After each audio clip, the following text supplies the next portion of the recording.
Chegando a hora de falarmos sobre Jogos Olímpicos de Paris, porque falta menos de uma semana, para a abertura dos Jogos Olímpicos na França. Mas a maior festa do esporte internacional, reunindo os principais atletas do mundo em todas as modalidades, pode acabar ofuscada por um cenário bastante delicado no contexto geopolítico.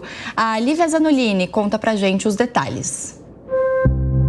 De 4 em 4 anos, os Jogos Olímpicos marcam a história mundial. Desde 1896, em Atenas, na Grécia, 32 edições já foram disputadas. Mas a 33ª, em Paris, na França, pode acabar sendo conhecida pela forte tensão internacional. Especialistas e historiadores consideram que a Olimpíada deste ano é a mais afetada pelos conflitos geopolíticos desde Los Angeles, em 1984, quando a ex-União Soviética lançou um boicote à competição junto com outros 18 países. Mas desde sempre, as Olimpíadas são vistas como um palco para manifestações e propaganda política. O primeiro caso mais conhecido foi o de Berlim, em 1936, no auge do regime nazista de Adolf Hitler.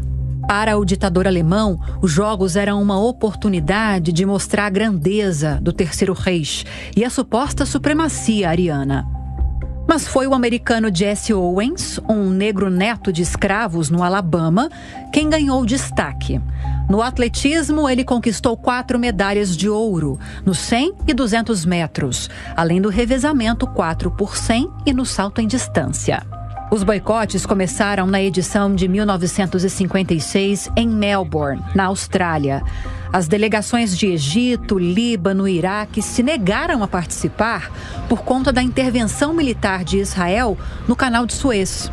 Espanha, Suíça e Holanda também ficaram de fora em protesto à intervenção soviética na Hungria. Já a China se ausentou por conta de participação de Taiwan. Uma década mais tarde, em 1968, os Jogos na Cidade do México tiveram uma manifestação marcante.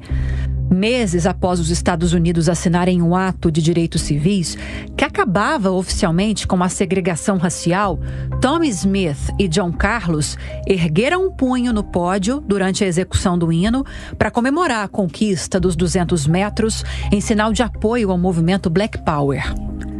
Tanto Smith quanto Carlos foram acusados de violar a neutralidade do esporte e acabaram sendo banidos dos Jogos para sempre pelo Comitê Olímpico Internacional. Já na edição seguinte, em Munique, na Alemanha, o terror tomou conta. O grupo palestino Setembro Negro invadiu a Vila Olímpica, fazendo atletas israelenses reféns. 11 membros da delegação foram mortos, além de um policial e 5 terroristas. Desta vez em Paris, os Jogos acontecerão no mesmo período de 2 grandes guerras. A invasão russa na Ucrânia, que já dura mais de 2 anos, e o conflito entre Israel e Hamas na faixa de Gaza desde outubro de 2023. Se a guerra no Oriente Médio faz crescer a ameaça de segurança durante o torneio na França, a situação no leste europeu forçou o COI a excluir as delegações da Rússia e de Belarus. Os atletas receberam uma autorização para participar, sob bandeira neutra, mas com um número bem reduzido. 330 russos e 104 bielorrussos estiveram em Tóquio em 2021. Já em Paris, os 2 países somados devem ficar abaixo de 50 esportistas. Para o professor da Universidade de Edimburgo, na Escócia, e diretor do Centro Escocês de Pesquisa Olímpica e Educação, Jung Woo Lee, o esporte pode acabar ficando em segundo plano nos Jogos deste ano. Esses Jogos Olímpicos em Paris devem ser os mais tensos desde a Guerra Fria, em 1984, quando os países comunistas boicotaram os Jogos. Desde então, os Jogos têm sido mais pacíficos, mais liberais e refletem uma ideologia neoliberal de liberdade e direitos humanos. Mas nos últimos anos, a política internacional ficou instável e existem muitas tensões em vários lugares do mundo. É a primeira vez desde o fim da Guerra Fria que os Jogos vão acontecer com uma guerra onde os 2 lados vão participar direta ou indiretamente da competição. Então isso cria um clima político interessante ao redor dos Jogos. Mesmo com o COI falando de fraternidade e criar uma paz através do esporte, não tenho certeza se nessa edição o ideal olímpico vai acontecer de fato. A preocupação dos organizadores com possíveis manifestações na capital francesa fez as medidas de segurança serem intensificadas para o mês dos Jogos. Há mais de uma semana da abertura, a polícia parisiense instituiu o chamado Perímetro de Segurança Interna e Combate ao Terrorismo, bloqueando o acesso às margens do Rio Sena, que irá receber a cerimônia inicial.